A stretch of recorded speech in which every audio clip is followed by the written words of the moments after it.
ရှေးတုန်းကလိမ့်မိသားစုတစုဟာပျော်ပွဲစားထွက်ဖို့ပြင်ဆင်ကြပါတယ်။သူတို့တဘာဝကိုက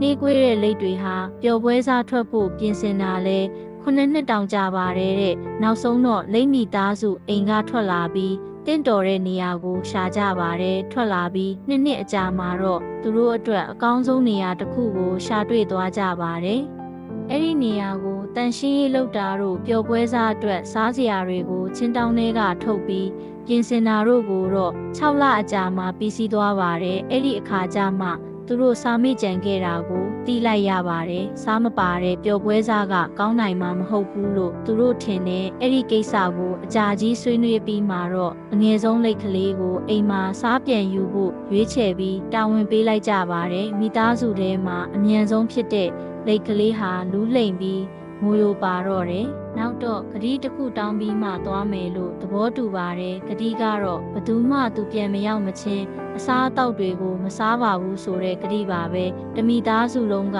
သဘောတူလိုက်တော့မှလိတ်ကလေးထွက်သွားပါတော့တယ်။3 နှစ်ကြာတဲ့အထိလိတ်ကလေးပြန်ရောက်မလာပါဘူး။5 နှစ်6 နှစ်